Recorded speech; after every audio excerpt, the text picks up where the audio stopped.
اعوذ باللہ من الشیطان الرجیم بسم اللہ الرحمن الرحیم صبغۃ اللہ ومن احسن من اللہ صبغۃ ونحن له عابدون۔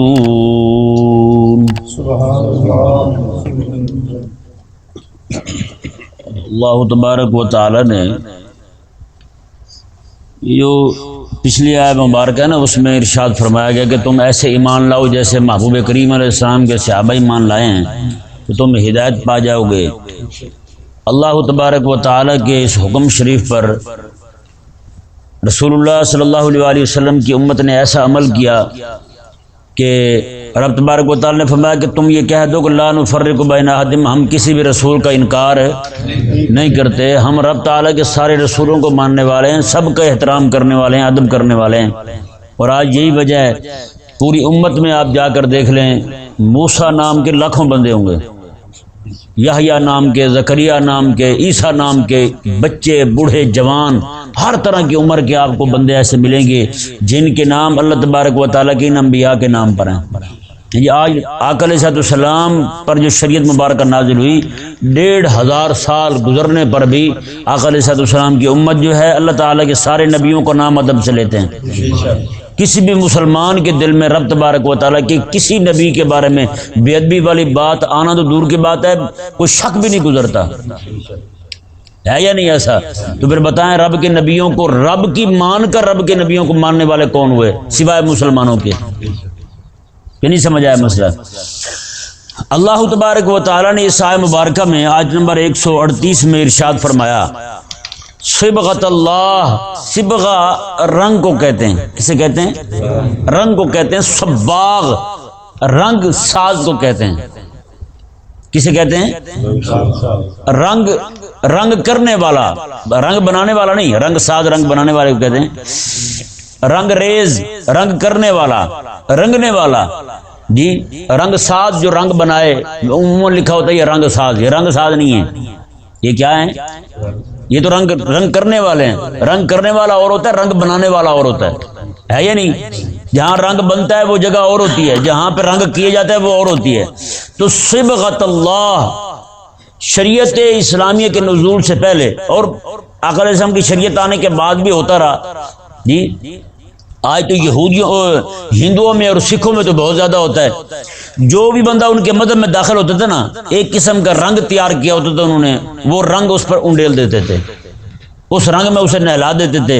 جب وہ نہا لیتا اس رنگ میں تو کہتے تھے اب یہ پکا یہودی ہو گیا ہے، اب اس پر رنگ چڑھ گیا یہودیت کا۔ وہ کو رنگ میں نہا لیتا تو کہتے اب یہ پکا نصرانی ہو گیا ہے، عیسائی ہو گیا ہے، اب اس کو رنگ چڑھ گیا ہے۔ جیسے آج ہندوؤں کو دیکھتے ہیں، کوئی بندہ ہندو ہو جائے تو ذلیلوں سے رنگ مل رہے ہوتے ہیں، اس کے ماتھے پہ اور اس کے پتہ نہیں مختلف قسم کی ہلدی بلدی کیا لگا رہے ہوتے ہیں، اسے پکا کر رہے ہوتے ہیں بھی جا کے اس نے جہنم میں آگے سزا بھگتنی ہے، ابھی سے اسے ہلدی مل دیں۔ تو یہ رنگ ملنا جو ہے یہ کافروں کے طریقے ہیں۔ رب تبارک و تعالی نے کیا جواب دیا علیہ السلام کو کہ تم کیا کہو؟ وہ یہ کہتے تھے مسلمانوں کو کہ آپ اس رنگ میں رنگیں گے تو آپ ہدایت پائیں گے، یہ رنگ اگر آپ پر نہیں نہ چڑھا تو آپ تو پھر بے رنگے ہی رہیں گے، آپ پہ رنگ چڑھنے والا نہیں ہے۔ اللہ تبارک و تعالی نے کیا ارشاد فرمایا، سبحان اللہ، میں صبغۃ اللہ، میں محبوب کے صحابہ تم کہہ دو ہمیں رب کا رنگ ہی کافی ہے، ہمیں اللہ کا رنگ ہی کافی ہے، بس ہم تو اسی میں رنگے ہوئے ہیں۔ اللہ تعالیٰ کی توحید کا رنگ کافی ہے، ہمیں شرک کی بدبو نہیں چاہیے، ہمیں شرک کی غلاظت نہیں چاہیے، رکھو تم اپنے پاس، ہمارے لیے اسلام کا رنگ کافی ہے۔ اور اللہ تعالیٰ نے کیا ارشاد فرمایا، ومن احسن من اللہ صبغہ، میں اللہ کے رنگ سے سونا رنگ کس کا ہو سکتا ہے؟ اللہ کے رنگ سے سونا رنگ کس کا ہو سکتا ہے؟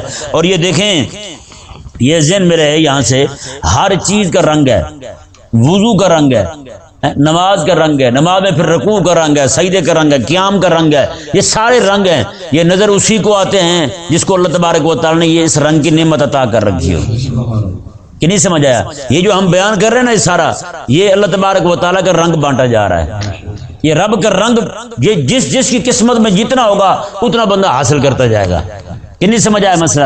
کریم آقا صلی اللہ علیہ وسلم، یہ سیاست میں حدیث شریف موجود ہے، آقا علیہ السلام کے صحابہ نے عرض کی یا رسول اللہ صلی اللہ علیہ وسلم، قیامت والے دن اتنے بندے ہوں گے آدم علیہ السلام سے لے کر قیامت تک آنے والے لوگ جو ہیں سارے کے سارے وہاں موجود ہوں گے، تو حضور آپ اپنی امت کو کیسے پہچانیں گے؟ آقا علیہ السلام نے پتہ کیا فرمایا؟ آقا علیہ السلام نے فرمایا قیامت والے دن میں اپنی امت کو وضو کے رنگ سے پہچان لوں گا۔ ہاں اللہ اکبر۔ آقا علیہ السلام نے فرمایا میری امت کے وضو والے جو اعضاء ہیں نا، میں وہ سارے چمک رہے ہوں گے، اس کا رنگ ہی ایسا چڑھا ہوا ہوگا۔ اب بتائیں جی، کل جیسے ہم نے درس میں بیان کیا تھا، وضو یہ مقصود عبادت مقصودی نہیں ہے، وضو تو عبادت مقصودی جو نماز ہے اس تک پہنچانے والا ہے۔ وضو خود عبادت نہیں، عبادت بنتا ہے لیکن عبادت مقصودی نہیں ہے۔ یہ عبادت مقصودی جو نماز ہے اس تک پہنچانے والا ہے۔ عبادت مقصودی رب کے قرآن کی تلاوت ہے، یہ اس تک پہنچانے والا ہے وضو۔ تو بتائیں بھائی، جو ایک سبب اور ذریعہ رب تبارک و تعالی نے اسلام میں رکھا ہے عبادت مقصودی تک پہنچنے کا، وضو، وہ وضو کا قیامت والے دن ایسا رنگ ہوگا۔ آقا علیہ السلام ارشاد فرماتے ہیں کہ 14ویں کے چاند کی طرح ان کے اعضاء چمک رہے ہوں گے۔ جہاں جہاں تک وضو کا پانی جاتا ہے نا، وہ اعضاء 14ویں کے چاند کی طرح چمک رہے ہوں گے۔ اور بتائیں جی، حضرت سیدنا ابو ہریرہ رضی اللہ تعالیٰ عنہ ایک مرتبہ وضو کر رہے ہیں اور بازو اتنے تک چڑھائے ہوئے ہیں۔ اب تو یہ بازو ہمارے بڑے سوڑے ہوتے ہیں، چھوٹے ہوتے ہیں، لیکن پہلے بازو کھلے کھلے ہوتے تھے۔ آج بھی آپ جو افریقی عرب ہے نا، ان کو آپ دیکھیں، یہ دوسرے جو حبشہ کے اس علاقے کے رہنے والے لوگ جو ہیں نا، وہ آج بھی کھلے کھلے کپڑے پہنتے ہیں، ان کے بازو بڑے کھلے ہوتے ہیں۔ تو اس طرح بڑے کھلے کپڑے ہوتے تھے۔ حضرت ابو ہریرہ رضی اللہ تعالیٰ عنہ اس طرح کر کے اوپر چڑھا کے نا یہاں سے وضو کر رہے ہیں، یہاں سے دھو رہے ہیں۔ لیکن بچہ چھوٹا سا کھڑا تھا پیچھے، وہ دیکھ رہا تھا، وہ کہنے لگا چاچا یہ کیا کر رہے ہیں آپ؟ باقی یہاں سے دھوتے ہیں، آپ یہاں سے دھو رہے ہیں۔ انہوں نے پتہ کیا فرمایا تھا ابو ہریرہ نے؟ میں وہ چڑیا کے بچے، مجھے پتا ہوتا تو دیکھ رہا ہے نا، میں یہاں سے نہ دھوتا، میں یہاں سے دھوتا، مجھے نہیں تھا پتا کہ تو دیکھ رہا ہے، چڑیا کے بچے۔ تو وہ کہنے لگا چچا آپ بتائیں، اب تو میں نے دیکھ لیا ہے۔ تو حضرت ابو ہریرہ رضی اللہ عنہ فرمانے لگے کہ بیٹا، کریم آقا علیہ السلام کا فرمان ہے، جہاں تک وضو کا پانی جائے گا وہاں تک اعضاء چمک رہے ہوں گے، اور وہاں تک میرے آقا علیہ السلام نے فرمایا کہ مسلمانوں کو وہاں تک جو ہے نا وہ سونے کے کنگن پہنائے جائیں گے۔ تو میں چاہتا ہوں میرے اعضاء یہاں تک چمکیں اور یہاں تک کہ مجھے کنگن پہنائے جائیں۔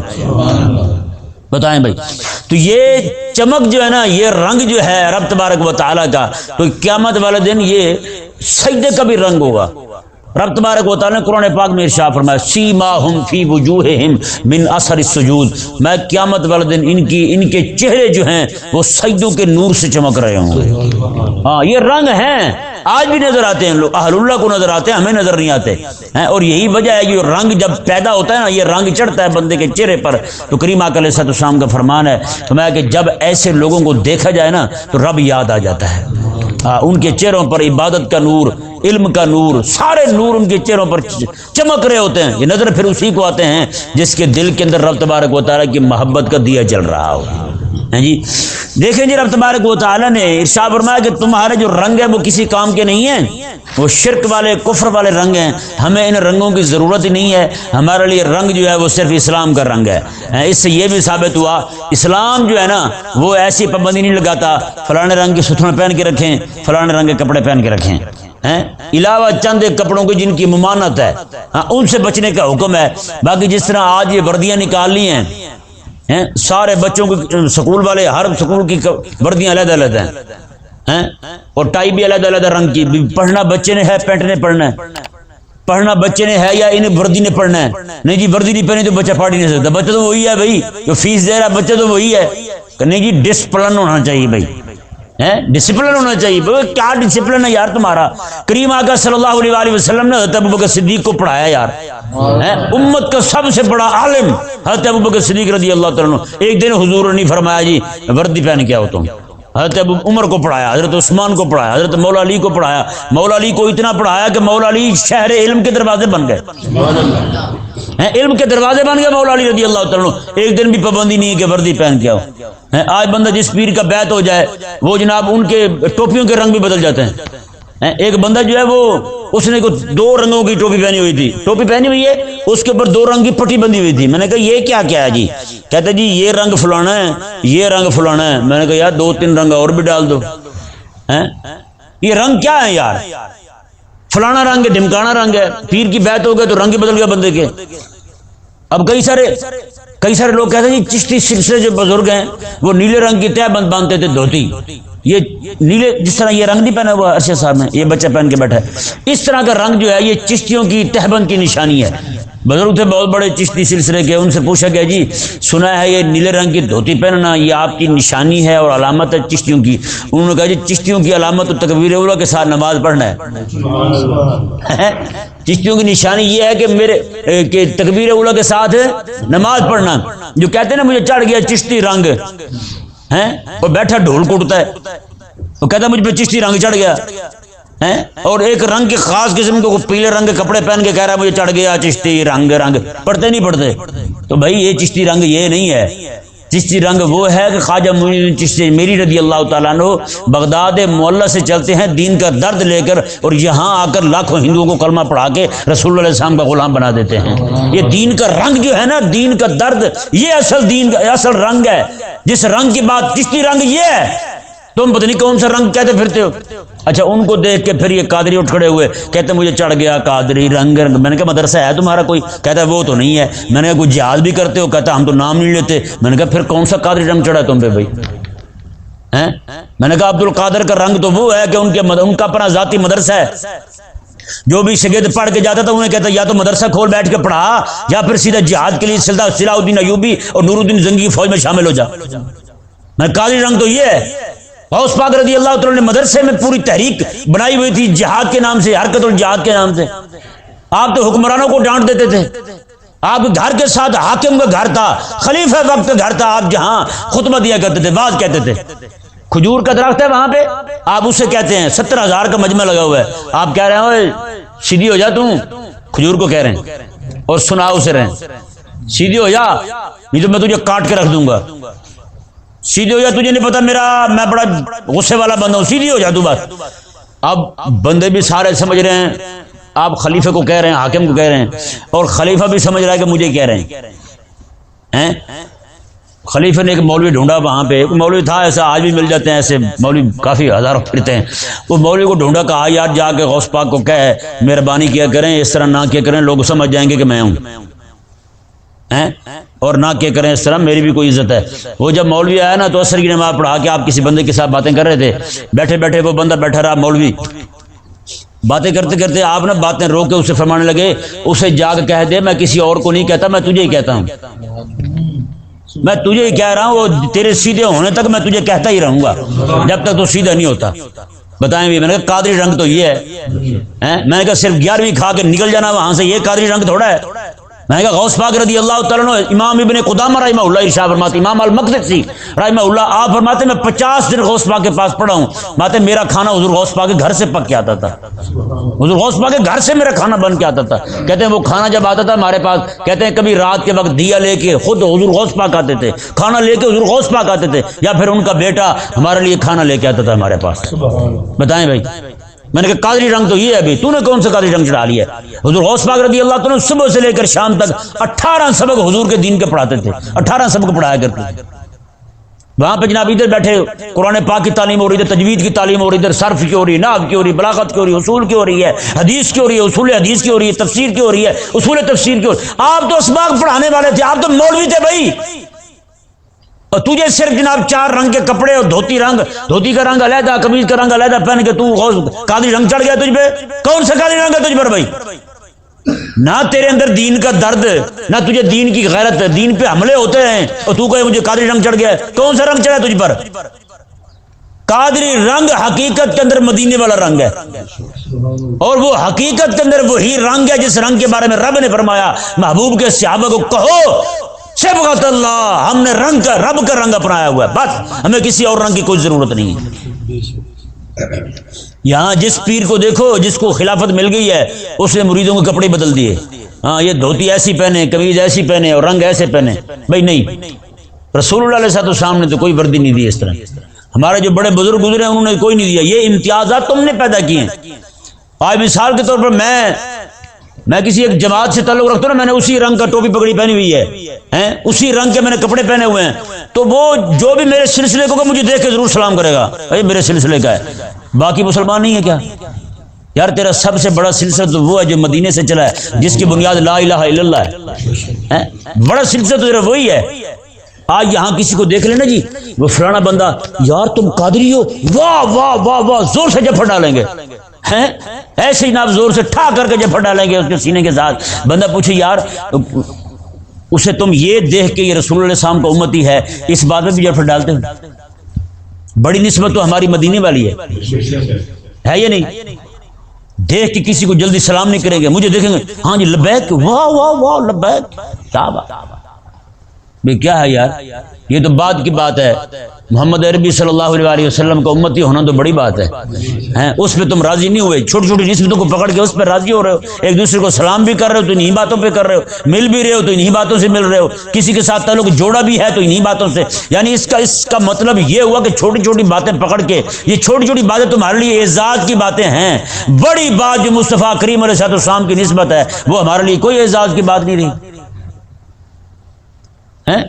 وہ اعزاز کی بات نہیں رہی ہمارے لیے. یہ عجیب بات ہے. اور آج دیکھیں آج ہماری کسی کے ساتھ لڑائی بھی ہوتی نا وہ بھی پیر کی وجہ سے، یہ میرے پیر کے خلاف ہے، میں نہیں بولتا اس کے ساتھ. بہت بڑے بزرگ گزرے ہیں، وہ فرماتے ہیں کہ ایک بندہ تھا وہ میرے پیر کے ساتھ دشمنی رکھتا تھا. جو جن بزرگ کی بات سنا رہا وہ بھی چھوٹے بزرگ نہیں ہیں، وہ بھی اپنے وقت کے بڑے بزرگ تھے. وہ کہتے ہیں ایک عالم تھا وہ میرے پیر کے ساتھ دشمنی رکھتا تھا، کسی وجہ سے ہوگی کوئی وجہ، عالم کو بھی معلوم ہوگی. تو کہتے ہیں عالم جو ہے میرے پیر کے ساتھ دشمنی رکھتا تھا، تو کہتے ہیں میں اس عالم سے دشمنی رکھتا تھا، میرے پیر کا دشمن ہے اس لیے میں اس سے دشمنی رکھتا تھا. تو کہتے ہیں کہ ایک رات خواب میں حضور تشریف لے آئے، آقا علیہ السلام نے میں تم فلاں سے دشمنی کیوں رکھتے ہو؟ انہوں نے کہا جی وہ میرے پیر کا دشمن ہے. کہتے ہیں کہ آقا علیہ السلام نے ارشاد فرمایا وہ میرا بھی دشمن ہے؟ انہوں نے کہا جی نہیں.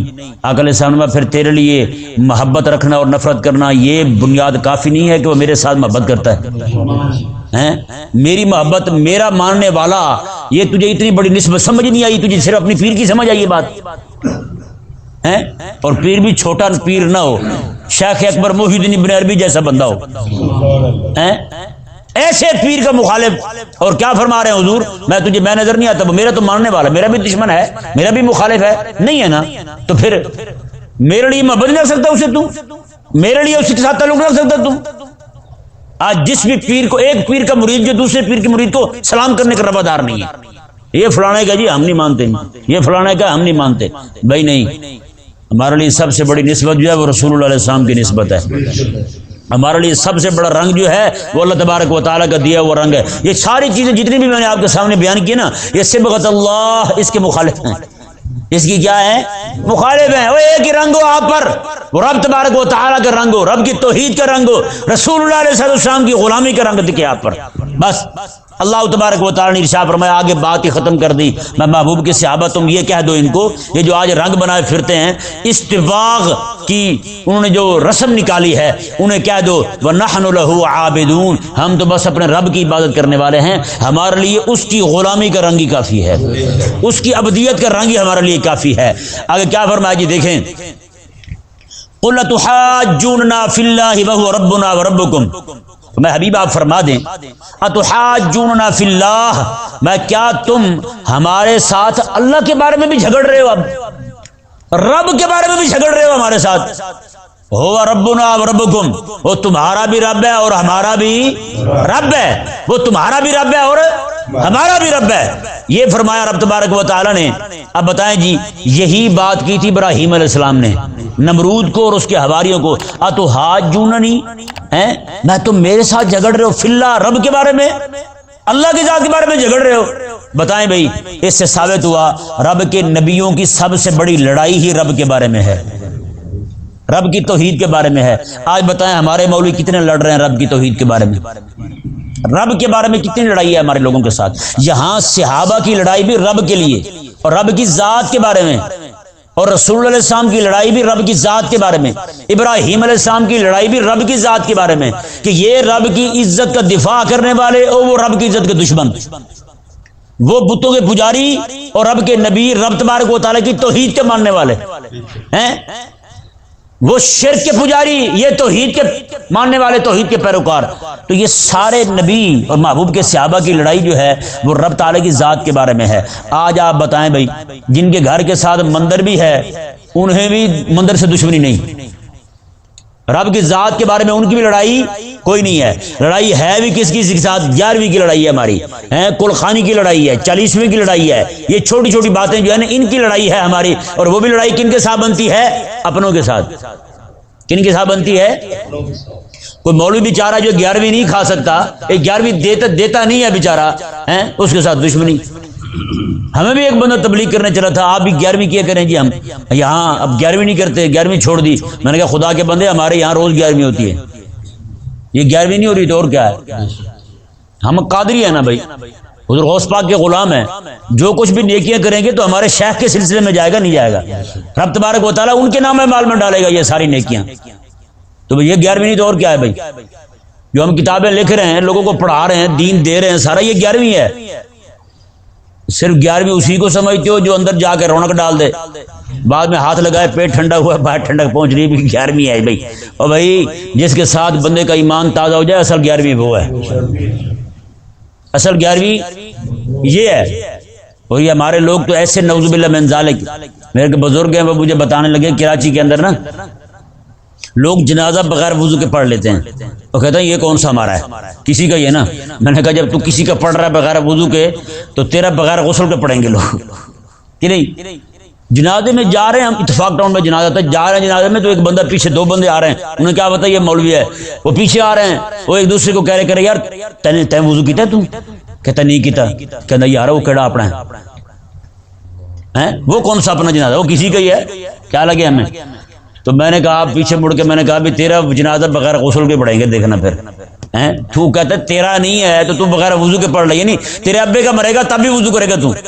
یعنی لوگ آج بغیر وضو کے نماز پڑھنے پہ تل گئے ہیں، بغیر وضو کے نماز ہیں. اور ہمارے بزرگ وہ فرماتے ہیں کہ ہمارے لوگ اتنے غالی ہو چکے ہیں، اتنا غلوف آ گیا ہے. کہتے ہیں ایک جگہ بیٹھے ہوئے تھے تو ختم پڑھنے لگے 11ویں شریف کا. تو کہتے ہیں جی ایک بندہ کہنے لگا یہ 11ویں کی اگربتی ہے، وضو تو کر لے پہلے. 11ویں کی اگربتی جلانے کے لیے بھی وضو ہونا ضروری ہے؟ بتائیں آیا غلوف نہیں آیا بھائی؟ 11ویں کی اگربتی جلانے کے لیے ختم پڑھنے لگے ہیں تو اگربتی جلا رہے ہیں. کہتے ہیں اس سے پہلے وضو ہونا ضروری ہے. بتائیں حال تو یہ ہے. تو بھائی خدا کے لیے یہی جو باتیں غلوف کا شکار ہوئے ہیں نا، 11ویں کا مطلب جو ہے نا وہ حضور غوث پاک رضی اللہ تعالیٰ کے اصالہ ثواب کے لیے کچھ بھی کرنا. وہ صرف روٹی پانی لنگر نہیں ہے، وہ صرف کھیر اور جناب رسگلے نہیں ہیں.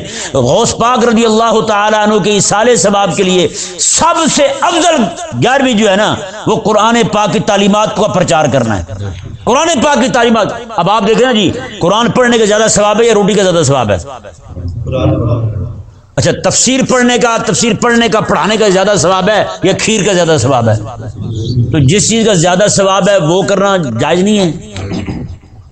آج کو بندہ کہے نا جی میرے گھر میں ختم ہے تو آ جائیں، وہ قرآن پاک 1800 بار پڑھ لے اور بعد میں چاول نہ ہوں تو بندہ راضی جائے گا آپ پر؟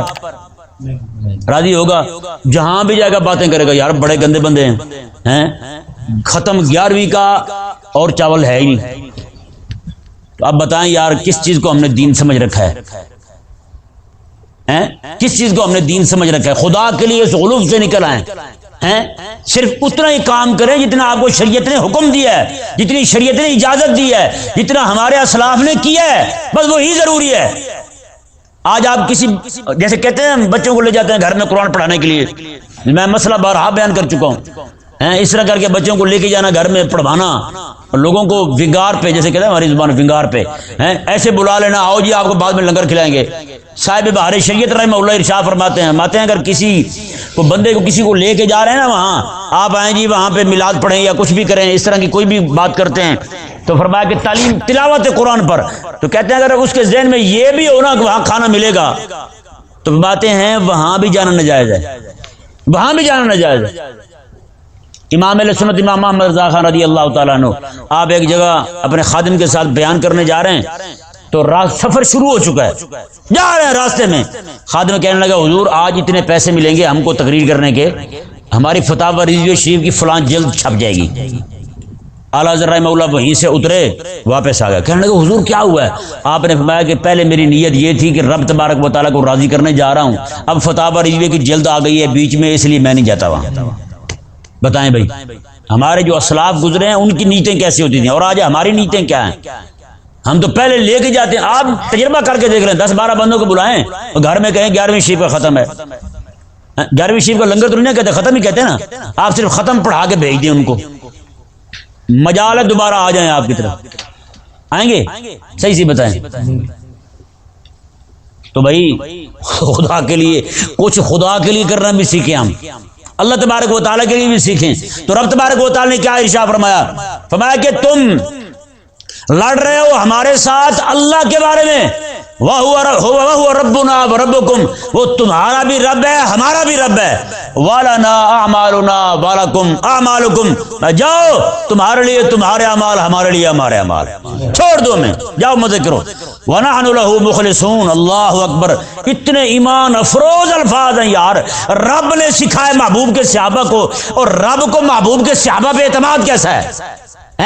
رب تبارک و تعالیٰ کو محبوب کے صحابہ کے ساتھ پیار کیسا ہے؟ رب فرما رہا ہے محبوب کے صحابہ تم ان کافروں کو کہہ دو نحن لہ مخلصون, ہم تو اپنے رب کے مخلص ہیں, بس ہم کسی کے ساتھ مخلص نہیں, ہم مخلص ہیں تو اپنے رب کے ساتھ مخلص ہیں. یار یہ والی بات آج ہم میں نہیں آ رہی کہ بندہ مومن کھڑا ہو کہے میں تو اپنے رب کے ساتھ مخلص ہوں. جب بندہ مومن اپنے رب کے ساتھ مخلص ہو نا, پھر مندر سے بھی لڑے گا, مورتیوں سے بھی لڑے گا, پھر ہندوؤں سے بھی لڑے گا, پھر مودیوں سے بھی لڑے گا, پھر مشرکوں سے لڑے گا, پھر شرک سے لڑے گا. شرک کو دیکھتے اس کی طبیعت میں ابار آنا شروع ہو جائے گا, طبیعت اس کی خراب ہونا شروع ہو جائے گی. آج شرک ہو رہا ہے سامنے, ہنومان کی جناب بکواسیں پڑی جا رہی ہیں, اور جناب اس طرح کی جناب وہ کیا کہتے ہیں بھشن پتہ نہیں کیا کہتے ہیں, میں تو ان کے لفظ بھی نہیں آتے, وہ جناب پڑے جا رہے ہیں ان کے, ان کی جناب وہ ترانے پڑے جا رہے ہیں, نعوذ باللہ من ذالک. رب تبارک و تعالیٰ کی اذان کے مقابلے میں, رب کی اذان کے ادھر اذان ہونا شروع ہو جاتی ہے, ادھر وہاں سے شرکیہ کلمات کہنے شروع ہو جاتے ہیں. بتائیں, اور آج مسلمان کہتے پھرتے ہیں آ جائیں آپ بھی آئیں ہم بھی آتے ہیں,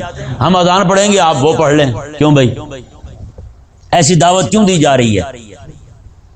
اگر یہ کہا جائے کہ جی اذان جب سنیں گے تو سیدھے ہو جائیں گے, تمہاری اذان تو اتنے عرصے سے سن رہے ہیں, جن تک آواز جاتی ہے وہی مخالف ہیں آپ کی اذان کے, وہی کہہ رہے ہیں کہ اذان نہ پڑھیں آپ. جن تک آواز نہیں جاتی ان کو تکلیف ہی نہیں, تکلیف انہیں کو ہے جن کے کانوں تک آپ کی اذان کی آواز جا رہی ہے. تو بھائی اگر اذان پڑھو ایسے جیسے امام محمد رضا نے پڑھی ہے, اذان پڑھو ایسے جیسے صاحب بہار شریعت نے پڑھی ہے, اذان پڑھو ایسے جیسے مولانا فضل خیر آبادی نے پڑھی ہے, جیسے خواجہ معین الدین اجمیری نے پڑھی ہے, جیسے نظام الدین اولیاء نے پڑھی ہے, جیسے بابا فرید نے پڑھی ہے. تو فرمایا پھر تو اذان پڑھو, تم انہیں کہو آ جاؤ سارے یہاں جمع ہو جاؤ, میں بھی اذان پڑھتا ہوں, تم جو مرضی پڑھنا چاہتے ہو پڑھو. جب آپ اذان پڑھیں گے پھر اللہ تبارک و تعالیٰ ان کے دلوں کو بدل کے رکھ دے گا. لیکن جب اذان پڑھنے والے میرے جیسے لوگ ہوں جن پر خود اذان کا اثر اپنی ذات پر نہیں ہوتا, بیچارے 4 پیسے لے کر اذان پڑھنے والے, تو خدا کے لیے یار ہماری اذان سے ان کو ایمان آنے والا نہیں ہے, ہماری اذان سے ان کو نفع ہونے والا نہیں ہے. ایسی دعوت نہ دیں خدا کے لیے, ہاں ان کو دفع ماریں, ان کے کفر شرک گند جو ہے نا اپنے پاس ہی رکھیں. اللہ اکبر. اللہ تبارک و تعالیٰ نے فرمایا یہ الفاظ ایسے, میں کہتا ہوں قسم خدا کی, محبوب کے صحابہ کی عظمت اور شان, اور یہ دولت اگر ہمیں مل جائے قسم خدا کی دنیا جہان سے بہتر ہے. رب ہمیں کہہ دے یہ میرا مخلص بندہ ہے. اللہ اکبر. اللہ اکبر. وَنَحْنُ لَهُ مُخْلِصُونَ, ہم تو اسی کے مخلص ہیں, بس ہم رب کے مخلص ہیں, ہمیں کسی کے ساتھ مخلص ہونے کی ضرورت نہیں ہے. ہم نہ کسی بت کو مانے, کسی شرک کو مانے, نہ کسی کفر کو مانے, نہ یہودیت کو مانے, نہ نصرانیت کو مانے. ہم نحن لہ مخلصون, ہم تو اپنے اللہ کے مخلص ہیں بس. رب تبارک و تعالی نے ارشاد فرمایا ام تقولون ان ابراہیم و اسماعیل و اسحاق و یعقوب والاسباط, کیا تم یہ بھی کہتے ہو کہ ابراہیم علیہ السلام, اسماعیل علیہ السلام, اسحاق علیہ السلام, یعقوب علیہ السلام, والاسباط اور ان کے بیٹے, کانوا ہودن و نصارا, وہ بھی سارے یہودی اور نصرانی تھے. یہودی اور نصرانی کہتے تھے نا کہ ابراہیم علیہ السلام, یہودی کہتے تھے ابراہیم علیہ السلام یہودی ہیں, اور نصرانی کہتے تھے کہ عیسیٰ علیہ السلام نصارا. حضرت ابراہیم علیہ السلام بھی عیسائی ہیں, نعوذ باللہ من ذالک. رب تعالیٰ نے فرمایا کل حبیب آپ فرمائیں ذرا ان سے پوچھیں انتم اعلم ام اللہ, تم زیادہ جانتے ہو یا اللہ زیادہ جانتا ہے؟ کیسی باتیں کرتے ہو. رب تبارک و تعالیٰ نے فرمایا یہودی بنا تورات سے، یہودی بنا تورات سے، اور نصارہ بنے انجیل سے۔ رب تبارک و تعالیٰ میں یہ دونوں کتابیں ابراہیم علیہ السلام کے ہزاروں سال بعد آ رہی ہیں، تو تم کیسے کہتے ہو یہودیو ابراہیم علیہ السلام یہودی ہیں؟ تم کیسے کہتے ہو کہ اسماعیل علیہ السلام اور حضرت اسحاق علیہ السلام یہودی ہیں؟ وہ تو کتابیں بعد میں آ رہی ہیں، کہ نہیں سمجھ آیا مسئلہ؟ وہ تو کتابیں بعد میں آئی ہیں۔ آج میں مثال کے طور پر میں آپ کے سامنے بیٹھا ہوں، آج سے 200 سال پہلے جو بندہ گزرا ہے، کوئی بندہ یہ کہے کہ وہ بندہ میرا شاگرد ہے، ایسا کہنے والا بے وقوف ہے یا نہیں؟ کہ بے وقوف نہیں ہے؟ تو رب تبارک و تعالیٰ نے وہ کتابیں بعد میں بھیجی، کتابیں بعد میں آ رہی ہیں، وہ مذہب بعد میں آ رہا ہے۔ جو پہلے گزرے ہیں وہ اس مذہب پر کیسے تھے؟ وہ یہودیت اور نصرانیت پر کیسے تھے بھائی؟ رب تبارک و تعالیٰ میں قل انتم ام اللہ ہیں، قل انتم اعلم ام اللہ، میں حبیب آپ فرما دیں وہ تم زیادہ جانتے ہو یا اللہ زیادہ جانتا ہے؟ آگے فرمایا ومن اظلم ممن کتم شہادۃ عنده من اللہ، میں اس سے بڑا ظالم کون ہے جو رب تبارک و تعالیٰ کے پاس بھی گواہیوں کو چھپاتا پھرے ہیں؟ یہ کتابوں میں موجود تھا نا، ابراہیم علیہ السلام کا دین جو ہے وہی دین رسول اللہ علیہ السلام لے کر آئیں گے۔ یہ تورات میں بھی بات تھی اور انجیل میں بھی بات تھی۔ رب تبارک و تعالیٰ نے اس گواہی کو انہوں نے چھپایا ہے، اس گواہی کو یہودیوں نے بھی چھپایا ہے اور نصرانیوں نے بھی چھپایا ہے، اس گواہی کو چھپا گئے۔ رب تعالیٰ نے ان سے بڑا ظالم کون ہے بھی؟ رب کا قرآن یہودیوں کو اور عیسائیوں کو سب سے بڑا ظالم کہہ رہا ہے۔ رب کا قرآن یہودیوں کو اور نصرانیوں کو سب سے بڑا ظالم کہہ رہا ہے۔ اب کو بندہ ان سب سے بڑے ظالموں کو بڑا رحم دل، شفقت کرنے والا، بڑا کریم کہے، بتائیں اس کی سوچ صحیح ہے یا رب تبارک و تعالیٰ کے قرآن کی فکر ٹھیک ہے؟ رب کا قرآن صحیح کہہ رہا ہے نا، رب کا قرآن فرما رہا ہے بڑے ظالم ہیں یہودی اور نصرانی ہیں۔ آج ہمارے مسلمان لڑنے کے جو ہیں وہ بیٹھے کہہ رہے تھے دیکھیں جی وہاں تو یہ کرتے ہیں، بڑا لوگوں کی خدمت کرتے ہیں، اس طرح کرتے ہیں، اس طرح کرتے ہیں۔ میں نے کہا خدا کے بندے تمہیں نہیں پتا ان کا حساب شکاریوں والا ہے۔ شکاری جو ہے نا وہ دانے اس طرح بکھیر کے رکھ دیتا ہے، پرندے بیچارے کہتے ہیں یار یہ ڈونلڈ ٹرمپ تو بڑا ہی خدمت گزار ہے ہمارا، یہ نہیں پتہ چلتا، وہ اسے کہتے ہیں یہ بڑا کریم ہے، یہ تو حاتم طائی ہے۔ جب جناب وہ بیٹھتے ہیں دانا کھانے کے لیے، پنجرا ڈالتا ہے، بعد میں پتہ چلتا ہے یہ ذلیل یہ تو ڈونلڈ ٹرمپ نکلا ہے، ہم اسے حاتم طائی سمجھ رہے تھے، ہم اسے بڑا نیک سمجھ رہے تھے، یہ تو بڑا ذلیل نکلا ہے۔ ہمیں نہیں پتا خدا کے بندو ان کے یہ روٹی دینے کے پیچھے بھی ان کے مشن ہے۔ یہاں جو این جی اوز کام کرتی ہیں وہ بڑے بڑے اہداف لے کے بیٹھی ہوئی ہیں، یہاں ہمارے مسلمان بچوں کا ایمان اور دین خراب کر رہے ہیں۔ جس کو 4 پیسے دیتے ہیں، یہاں این جی اوز بناتے ہیں، 4 پیسے دیتے ہیں، انہیں کہتے ہیں باقاعدہ کہ تم لوگوں کے دلوں کے اندر اسلام کی داڑھی کی شعار اسلام کی نفرت ڈالو۔ ایک آج ہمیں سمجھ نہیں آ رہی۔ میرے دوست ہیں امریکہ میں رہتے ہیں، وہ مجھے بتانے لگے بزرگ ہیں، سفید داڑھی ہے ان کی، وہ یہاں کئی بار آئے ہیں، یہاں ملے مجھے، وہاں جانے سے بھی پہلے ان کے ساتھ میری ملاقات تھی۔ وہ کہتے ہیں کہ میں ان کا بیٹا بیمار ہو گیا، بچہ ان کا بیمار ہوا، کہتے ہیں میں وہاں دوائی لینے گیا، کہتے ہیں وہاں پہ نا اس وقت تک دوائی نہیں ملتی آپ کو جب تک آپ کا وہ بیمہ پالیسی نہ ہو جائے، کیا کہتے ہیں اسے، وہ کہتے ہیں وہ نہ ہو جائے۔ تو کہتے ہیں کہ میں نے کہا کہ دوائی بچے کی لینی ہے تو بیمار ہے وہ بیچارہ زیادہ، تو کہتے ہیں ایک کلینک تھی، کہتے ہیں وہاں چلے جائیں آپ۔ کہتے ہیں میں وہاں جب گیا تو ڈاکٹر نے مجھے دیکھ کے مجھے کہنے لگا جی آپ جو ہے اندر جائیں۔ کہتے ہیں اندر پیچھے ایک کمرہ بنا ہوا تھا، کہتے ہیں وہاں میں جب گیا تو دوائی کہتے جی وہاں لوگوں کو مفت دیتے تھے۔ کہتے میں وہاں جب گیا اندر دوائی لینے کے لیے تو کہتے جی وہاں ایک خاتون بیٹھی تھی، کہتے وہ میرے بیٹے کو کہنے لگی کہو 3 خدا ہیں۔ کہتے وہ کہنے لگی اس کا روحانی علاج کرنا ہے۔ روحانی علاج کیسے کر رہی ہے؟ کہو کہ 3 خدا ہیں، کہو کہ عیسیٰ علیہ السلام خدا ہے، خدا کے بیٹے، یہ کہو حضرت مریم خدا ہے۔ کہتے وہ کہلوانے لگی میرے بیٹے سے۔ اب بتائیں بھائی دوائی مفت مل رہی ہے لیکن ساتھ شرک بھی آ رہا ہے، ساتھ کافر بھی کر رہے ہیں۔ تو خدا کے لیے ایسی دوائی سے نا ہم بیماری پڑے بہتر ہیں، ایسے گھر میں ٹانگے رگڑ رگڑ کے مر جائیں ہمارے لیے وہی بہتر ہے۔ ہمارے لیے سب سے قیمتی شے جو ہے وہ ایمان ہے، جو محبوب کے صحابہ نے کہا تھا نحن لہ مخلصون، ہم اپنے رب کے مخلص ہیں۔ ہم یہ عقیدہ نہیں اپنا سکتے، یہ عقیدہ نہیں اپنا سکتے۔ رب تبارک و تعالی نے ارشاد فرمایا جی دیکھیں وما اللہ بغافل عما تعملون، یہ رب تبارک و تعالی نے وعید سنائی، جو کچھ تم کر رہے ہو نا یہودی اور نصرانی، یہ نہ ذہن میں رکھو کہ مجھے پتہ نہیں، وما اللہ بغافل عما تعملون، جو کچھ تم کر رہے ہو اللہ تبارک و تعالیٰ تمہارے کاموں سے غافل نہیں ہے۔ اس کا مطلب یہ نہیں ہے کہ صرف اطلاع دے رہا رب کہ مجھے پتہ ہے، نہیں۔ جیسے باپ کہتا ہے نا بیٹے کو مجھے سب پتہ ہے تیرا جو کچھ تو کر رہا ہے، اس کا مطلب یہ نہیں کہ ابا یہ بتانا چاہ رہا ہے کہ مجھے پتہ ہے، بلکہ ابا دھمکی دے رہا ہے ابا دھمکا رہا ہے کہ تو بچ کے رہ، تو حرکتیں کر رہے ہیں، چھوڑ دے انہیں، کہیں یہ نہ ہو کہ میں کسی وقت تجھے پکڑ لوں اور تجھے پھینٹر چڑھاؤں، ایسا تو یاد رکھے پھر زندگی ساری۔ پھر اپنی نسلوں کو بھی بتایا کہ ابے نے مجھے بڑا مارا تھا۔ یہ بتانے سے مراد اطلاع دینا نہیں ہوتا، یہ بتانے سے مراد جو ہے نا، اس کی غرض جو ہے وہ صرف دھمکی دینا ہوتا ہے۔ کہ نہیں سمجھ آیا مسئلہ؟ رب تبارک و تعالی نے اس بات پر کہ انہوں نے رب تبارک و تعالی کے دین کو چھپایا تھا، رب کا دین بیان نہیں کیا، رب تبارک و تعالی نے انہیں کیا فرمایا؟ وَاللَّهُ بِغَافِلٍ عَمَّا تَعْمَلُونَ، جو کچھ تم کر رہے ہو اللہ تبارک و تعالی اس سے غافل نہیں ہے۔